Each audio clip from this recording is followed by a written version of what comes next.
Amis internautes, fidèles abonnés de notre chaîne Canal Congo TV, partout dans le Congolais du Sud dans le pays, les Congolais de partout dans le monde, vous en juste pour nous à travers notre chaîne Canal Congo TV. C'est la votre servante Swazarana, toujours présente pour nous représenter l'actualité en temps réel. Pour nous toujours l'actualité, actualité à travers notre émission contre pièce, pardon. Et tous alliés juste pour nous représenter l'actualité politique, l'actualité de les Kanambo Kanabiso, pour éviter bien prestation à serment et lobby et puis dégâts. Prestation serment lobby et puis Batouangam FCC va décréter 3 jours il y a ville morte et ensemble les à mon côté nazana moko ya ba combattant ou azali moko ya ba bazo d'user comment Parlement debout quand moi on s'est présenté na image avant qu'on présenter notre émission et invité du jour. Donc pour cliquer juste à côté, abonnez-vous massivement pour toujours l'actualité en temps réel. Votre Moussala n'est juste pour annoncer la vidéo Moussala, on peut savoir des informations à m'amener ce genre de cas. Vous allez à Endura qui a siège, il y a eu 2 pèses. On est trouvé dans ma solo, on a invité na biso trouvé dans ma solo et à présidence et à République. Comment appelle il y a président et à République et ça l'est mis à travers Premier ministre, mais toujours à répondre. Bonjour. Bonjour madame la journaliste, c'est un serviteur Nabino, na combo ya Guilain Chiboaboa, le vrai descendant de Tchène Sekedi, 37 ans d'élite, IDPS a vaincu, 37 ans d'élite, Fachi 5e président de la République, 37 ans d'élite, Diexis. Il y a un moment lobby Félix Antoine Tshisekedi à l'accès à la phase du monde pouvoir ou la volonté moutouté à Tcheboy. Et nous avons été victoire et c'est que nous avons même pouvoir na peuple congolais. Et on a une prestation, il y a seulement 3 juges, tout l'accès à la phase du monde peuple congolais est souverain. Entre la majorité parlementaire et la majorité populaire, on a la force, c'est la majorité populaire et la majorité parlementaire. Et on a les 3 juges vont prêter serment devant le président de la République dans l'article 5, le peuple souverain. Mabunda. Aïe, nous réparons ce mari. N'a parlé du peuple dans le Sénat. C'est le peuple qui est souverain. Tout l'accès à la face du monde était, tous alliés souverains, Mabouna ne représente ce marien, Tamou Maman ne représente ce marien, Félix Antoine Tshisekedi, il a la force, il y a une majorité populaire. Oh, je conscient de ce PCE, nous allons l'article 5, le peuple souverain, madame la journaliste. Et personne ne le dit qu'il y a la force, il y a la population. Alors que nous avons la présence du gouvernement Isali, mais si on est d'accord, moi, je suis en crise et Martin Fayulu a déclaré que le pays est en crise. Madame la journaliste, merci pour la moutuna. Conformément à l'article 148 de la Constitution de Biboué. En cas d'une crise persistante entre le gouvernement et l'Assemblée nationale, le président de la République, Félix Antoine Tshisekedi, a le pouvoir de dissoudre l'Assemblée nationale. Il y a un moment qui a parlé du peuple, qui Félix Antoine Tshisekedi, et dissoudre l'Assemblée et dissoudre. C'est que nous avons besoin de crise, on a constaté. Nous demandons au commandant suprême des forces armées de la police nationale, le magistrat suprême Félix Antoine Tshisekedi, de dissoudre cette assemblée conformément à l'article 148, en cas d'une crise persistante entre le gouvernement et l'Assemblée nationale, le président de la République a le pouvoir de dissoudre. Le chef de l'État a panza l'Assemblée et quoi apporter le peuple congolais le communauté. Et ça, le mariage à contre nature. Et ça, le mobile nambal babalani, moi si babalani. Est-ce que mobile nambal babalani? Est-ce que va robota?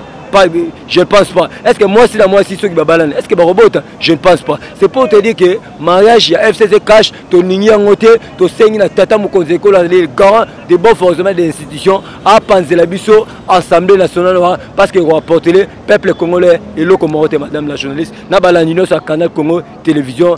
Vous allez brancher. Et le président de la République a pandi Parlement. Moi, je suis déséquilibré alors que les pays sont en crise non sociale. Le va dissoudre le Parlement. Et c'est une organisation d'élection député. Moi, je suis déséquilibré. Madame la journaliste, je vais répondre à nous. Yambo. Vous comprenez? Tant que social, quand on parle de la sociale, dans la sociale, nous avons l'eau, nous avons l'électricité. Dans la sociale, nous avons l'infrastructure. Dans la sociale, nous avons la gratuité d'enseignement. C'est que tant que social, nous avons la crise de la sociale, c'est faux et archi faux, madame la journaliste. Dans l'enseignement de base, plus de 58 000 enseignants mécanisés grâce à vraiment Félix Antoine Tshisekedi. Il a dit, il a promis. Dans le discours à l'état de la nation, le chef était clair. Le 13 décembre 2019, priorité mécanisation de la nouvelle unité enseignant. Mais aujourd'hui, madame la journaliste là, sur le canal Congo Télévision, le chef de l'État, sous l'impulsion du chef de l'État, on a mécanisé 58 000 enseignants sur l'ensemble du territoire national. Et puis quand tu me parles social, tu as un bloc belé, infrastructure, chef de l'État, chef de l'État, madame la journaliste, c'est pour te dire que le chef de l'État, on a le boulot, passe aussi dans le même jour, le même jour, bisous dans 19 mois. Mais Kabila na Mobutu, Babomi Mboko pendant 50 ans. Toi tu crois que dans 19 mois, de passi, et que c'est dans la carte Mboka, c'est pour te dire que donnons le temps au temps, patience, et ça mundu qui munene à mon ensemble. Sozangi patience, ça vie qu'on rate ma cambe belé, et nous aussi dans le peuple congolais. Soutenons Félix Antoine Tshisekedi, c'est notre frère, c'est notre sang, et puis à la qui s'y était, à la boulot, un peuple congolais. C'est pour te dire qu'il y a des avancées, Banda Tata Moukonse Kolo a commis président des pays. Donc on répond par rapport à Fayoulou. Fayoulou c'est un essentiel politique, c'est un sorcier politique, il ne représente seulement rien dans ce pays. Au Monimbemba, à rejoindre Bissot, pas député Nebaeki, Moïse Katumba, député Nebaeki, à côté de la Yemoko, au Moni Fayoulou, il restera seul.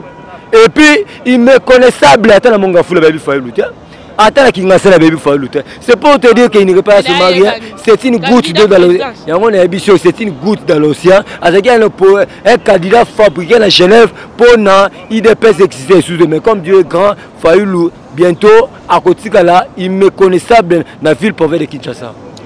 Mais par rapport à l'événement et l'équipe lobby, le président de Sala a Tindi la ministre au bureau, il y a premier ministre comme surveillé, donc déjà là reporter conseil de ministre. Et ça c'est que le président qui est parce que la FCC va le dire qu'il y a un article dans la constitution, l'article 58, et le président Sali. Moi que le président commission qui a état de droit, le président sous Sabou qui sous constitution, on a encore.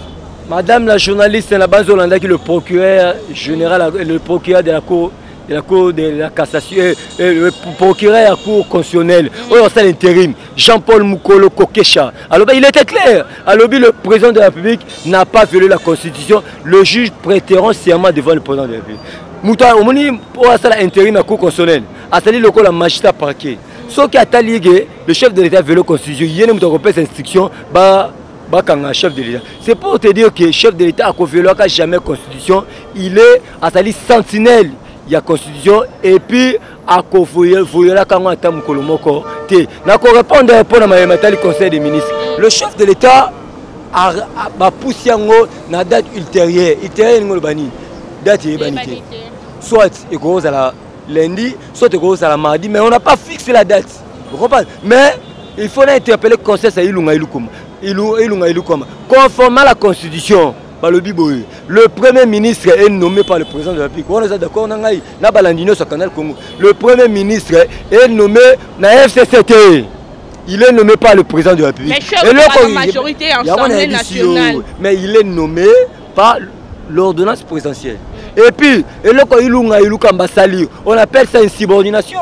Il y a une insubordination. Parce que le président de la République a bien une semaine avant, après cette instruction, le premier ministre, le ministre en relation avec le Parlement de Okusu, ça la Makambetali, cérémonie à prestation. Est-ce que ça et puis instruire sous des chambres, Assemblée nationale, Sénat. Est-ce que ça c'est pour te dire que s'il s'agit même de violer la Constitution pour l'intérêt du peuple congolais, je souhaiterais Félix Antoine Tshisekedi a violé pour l'intérêt du peuple congolais. Parce qu'un groupe d'individus, le peuple en otage jamais. Parce que le peuple est souverain, madame la journaliste. Ce qui m'a boundé, c'est le président de l'Assemblée nationale, c'est le peuple congolais, n'est pas sali et à Salawan. Est-ce que oui ou non? C'est vrai. Et c'est il y a Équateur, si je m'abuse pas Équateur, n'est pas sali et à Salawan. Ce qui est le nom c'est le peuple congolais. C'est pour te dire qu'on a peur de rien. S'il s'agit même Félix Antoine Tshisekedi puisse violer la constitution pour l'intérêt général. Il y a le peuple congolais, pour nous soutenir. Au moins, le chef de l'État est un lobby. C'est pour la toute première fois. Le lobby a attaqué incarnation. Il a fait Etienne Tshisekedi le véritable père géniteur. Il y a la démocratie en Bokanabiso. C'est pour la toute première fois que nous avons fait ça là-bas. Comme président. C'est pour te dire que la victoire c'est hier que le chef de l'État a commis le contrôle à la Cour constitutionnelle, a commis le contrôle, il y a un impérium et qu'on ça en 2023. C'est pour te dire que... bien, c'est comme si pas ça pour l'intérêt. Pour nommer le juge pour l'intérêt, donc à violer la constitution, le juge c'est un mandat qui pour 9 ans. Mais il la Cour de cassation, une violation, il y a Mbeko. Parce que le juge qui peut reprêter serment à la Cour de cassation pour la Cour constitutionnelle, mandat aussi qui non. De que le président Fachi passe un intérêt personnel. Madame la journaliste, Nabanzi, la constitution elle est claire. Balobi Boy, Soda Yambo, le commandant suprême des forces armées, il s'appelle bien Félix Antoine Tshisekedi. Le commandant suprême de la police nationale, il s'appelle bien Félix Antoine Tshisekedi. Le magistrat suprême, Jouzi Aliboso, magistrat Aliboso, dans la République démocratique du Congo, Kombolae Félix Antoine Tshisekedi. C'est pour te dire qu'il est le garant des bons fonctionnements des institutions. Il a les droits de nommer, il a aussi le droit de révoquer, il a aussi le droit de permettre. Et là, quoi, c'est l'inini. Iboulou, Nakiloma, les deux juges, bah révoquer, bah il y a une permutation. Bah le la cour constitutionnelle, bah tini bah la cour à casser. Où est le mal? Ce qui est une révocation, on est mais on a permuté. Bien que, mais permettez-moi de voler, madame la journaliste. Moutoua Salaki, président en Abango, il a démissionné ou non? Benoît Lombe, il a démissionné. Catégoriquement, comme le président a démissionné, le bureau tombe, c'est tout à fait normal. Ça fait partie de l'attribution chef de l'État nommé par juge Moussous. C'est pour te dire que Kilomba, Naïboulou, chef de l'État, ça y est clair, Batier, carrière, na bon Amberme. Amberme, nous le bani. On dit que c'est dans l'ADN national. Le rapport est à l'écoloté, na CT, ça na katikati. Vous comprenez? Nous le bas, pour na Iboulou, na Kilomba, comme na mora licencié en droit. C'est carrière, na bon comme na maï. C'est que na ressenga na la police.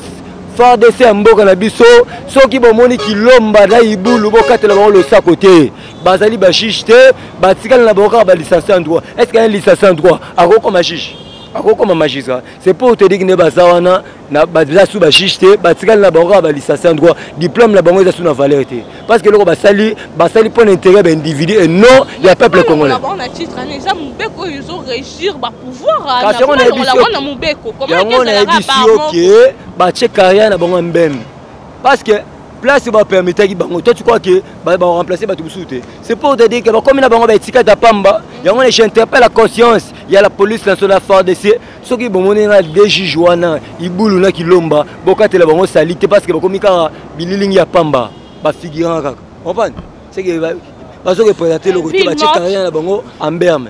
Le FCC a décrété qu'il film mort, c'est-à-dire qu'il y a un message, mais surtout les athées. Bon, bah si Madame la journaliste, na banzi na robandelango les sous pour na balanino sa canal Congo, le magistrat suprême, le garant des bons fonctionnements des institutions, il s'appelle bien Félix Antoine Tshisekedi Tshilombo.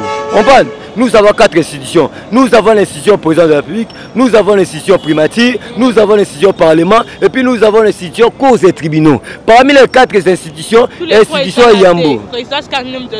Papa, na le biboye. Batouana, baso dépendre na chigara de la nation. On parle, la dernière signature à Mboka, les symboles de la nation, il s'appelle bien Félix Antoine Tshisekedi, madame la journaliste. Il faut qu'on puisse être clair. Baloba qui le juge prêtera serment devant le président de la République. C'est pour te dire que Moutako Saote. Il y a vu le manteau FCC a décrété. Et Zandoto Baba, maman, madame la journaliste, Ndoto Baba. Par exemple, du jeu, par PDG, la compagnie, la ministre, la plupart, Bazali, la place EBD, ça va bien ville morte. C'est-à-dire, ça les a pété. Madame la journaliste, pour votre information, interpellation Ilunga Ilukamba. Et pas chef de l'État, pour votre information, sur le canal Congo, il serait là dans le futur. suspendre et puis madame la journaliste, le chef de l'État a le pouvoir de suspendre le premier ministre parce qu'il est nommé par le président de la République. C'est clair, point barre. Mais l'Assemblée nationale, il y a un ambition que le pouvoir ouana ils ont révélé le chef de l'État soit à suspendre soit à révoquer. On va madame la journaliste. Mais pour la marche, il y a un mais pas faire courante, pas signer pas. Et pas où le VPM Gilbert Kakonde a charge intérieure selon la préséance. C'est pour te dire que bientôt il serait révoqué ou soit suspendu. Moutarosala va faire courant des amours à l'option d'Akou Gilbert Kakonde. On va madame la journée. Il y a eu Kambala qui est classe politique. Or, le premier ministre travaille pour l'intérêt général du peuple congolais. Mais aujourd'hui, en République démocratique, nous avons constaté qu'un papa de 74 ans, il travaille pour une branche, il y a un FCC, qui front contre le Congo, non, à travailler pour le peuple congolais. À souhaiter, à chaque carrière, c'est que bientôt il serait suspendu, bientôt il serait révoqué par le commandant suprême Félix Antoine Tshisekedi, chef de l'État. Pour la ville morte, la balanesse à Canal Congo, et ça n'a pas mon côté, peuple congolais a déjà mati. Est-ce que bon va ville morte? Batou n'a pas encore le ville morte. Lobby total, lobby ceux qui n'ont pas total à ceux qui ont réussi. C'est pour te dire que ville morte, bakolo l'on a eu des pèses. Banda to comment la pouvoir, ville morte et Simba à l'issue souté. Fallait la mécanique Simba. C'est pour te dire que l'opposition et qu'on a raté dans le Bokaou. Bamataba kita opposition et qu'on a raté dans le Bokaou. Biso bakolo opposition et ça des biso bailli des pèses. Comment madame dans le pour la babonine ça Canal Congo, boy ba été lobby ville morte il y a fort contre le Congo ko Simba raté parce que ça ville morte et Simba na mutuo ya dictateur. Mais Félix Antoine c'est un démocrate. C'est pour combattre le système dictatorial. Mais actuellement, nous avons un président nous avons un président démocrate. Il s'appelle Félix Antoine. C'est Villemont parce que le peuple congolais a la confiance. Il y a Félix Antoine. Parce qu'il y a une différence entre bien et mieux. Mais Félix Antoine fera mieux dans ce pays. Avant la fin de mon mandat, Mboka Oyo Nakotika Ngo Kitoko. Il était clair. C'est pour te dire que Villemont a fait ces non-événements pour le peuple congolais, non-événements pour la mission IDPS. Il a dit, il a réalisé, madame la journaliste, 58 000 enseignants mécanisés, reclassés, on la paye à septembre, octobre, novembre, décembre, septembre, octobre, novembre. C'est pour te dire qu'il a dit, il a réalisé. C'est un président ce qui manquait dans ce pays, c'est la volonté politique. Mais quand à Félix Antoine, c'est qu'il y a l'amour. Parce que la Bible déclare, sans l'amour, personne ne verra le Seigneur. La carte à Félix Antoine, c'est Azana Bolingo, Azana Makila Congolais, c'est notre frère, c'est notre sang, tout soutenir. Je t'appelle la conscience du peuple congolais. Félix Antoine, c'est comme la Bible déclare, quand vous priez, il faut aussi prier pour les autorités du pays, madame la journaliste. Merci beaucoup, moi, si c'est fait analyser, nous étant comme Congolais, que le lot coalition, FCC est au bomi coalition. Au moins équilibre par rapport au gouvernement et à Mboka. Est-ce que Mboka est en faillite? Parce que comme à Bangon, on va place, ça va ministère, on va diriger. Madame la journaliste, la base de l'Andagui lobby, chef de l'État, tant on a dit peuple congolais dissoudre l'Assemblée, mon histoire est dissoudre l'Assemblée nationale. Tout ça va partenaire. Hein? On va soutenir Bissou. Pas partenaire, madame la journaliste, mais nous avons des partenaires. Et puis nous avons nos richesses propres. 75 carats. Et tout ça, dernièrement, c'est pour te dire que tout ça va partenaire. On va organiser les élections qui permettent que visuel chef de l'État et qui est bien. Parce que ceci n'a pas été visuel chef de l'État et Kokisama. Mais avec coalition FCC Cash, tout le monde a été visuel chef de l'État et Kokisama. Nous avons dissolution de l'Assemblée nationale. Nous avons des partenaires qui vont soutenir Bisso pour tout qui n'est pas pour nous. Parce que la majorité parlementaire, ce que ça et qu'on permet au chef de l'État à travailler dans Dengue et Sengeli. Parce que on organiser l'élection à intérêt qui est la majorité. Mais qui veut vers aux élections, madame la journaliste? qui vivra verra aux élections. Suite à ce chef de l'État, c'était clair. Alors, qui pour la Rossam, va tourner page. À co-signer jamais ordonnance portant nomination. Il y a Rossam à la tête de Séni. Nous avons besoin, il y a Séni. Oh, il y a la confession religieuse, il y a solo. En faillite, madame, nous avons des partenaires. Et puis nous avons des ressources minières. Oyo et vous permettre d'organiser l'élection dans Mboka na biso madame la journée. Vous avez la confiance dans le bâti point. Merci beaucoup moi Mboka to sala kaka boza maloba nde oloba comment to sa confiance en ma monité to comme na biso na suka to zaki ana moi Mboka wazali wana zalaka juste pour na yé to sala ba analyse ya boye. Restez connectés branchés dans notre chaîne pour ça pour actualité na suite. Moi Mboka un mot de la fin na balandinion sur balandi à travers notre chaîne Canal Congo TV. Balandinion sur restez branchés. Vous demeurez toujours dans soutenir Félix Antoine Tshisekedi, c'est notre frère, c'est notre sang. En tout cas, vous soutenir. Tout l'accès à la phase du monde était actuellement, depuis Moukola Lobby, le chef de l'État a le contrôle. Il y a un coup constitutionnel. C'est qu'il sera réélu en 2023, réélu encore en 2050, jusqu'à l'avènement du Seigneur Jésus-Christ. Que Dieu bénisse la République démocratique du Congo, que Dieu bénisse Félix Antoine Tshisekedi, chef de l'État, que Dieu bénisse le peuple congolais qui massivement pour nous répondre dans la prestation de serment, il y a un juge devant le président de la République. Ceux qui ont besoin de contacter pour nous avoir la vraie information, il plus 243 81 99 18 606. Plus 243 81 99 18 606. Je suis sur WhatsApp. Sans oublier ma fille Néo porté comme fondateur du groupe de l'Éternel Alil Mouloto. Bambote Belé. Bye bye. Bye bye.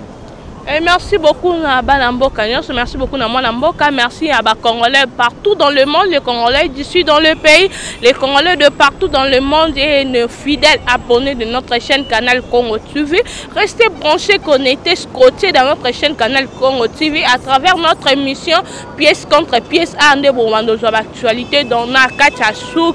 Partagez nos émissions, abonnez-vous, aimez nos émissions, commentez, surtout commentez pour vous motiver, biso, commenter et pour motiver biso, hésitez ici, il faut nous appelez-nous pour nos remarques, suggestions, questions, tout ça disponible pour nos bino, quand tout ça disponible pour nos informations, tout ça disponible pour nos suggestions, commentaires, remarques, abonnez-vous massivement comme je dis souvent, restez connectés, partagez nos émissions, surtout partagez nos émissions pour que ça peut en occasion d'actualité en temps réel. Quant à moi, je vous dis au revoir et à la prochaine numéro d'actualité et à Sika. Merci beaucoup.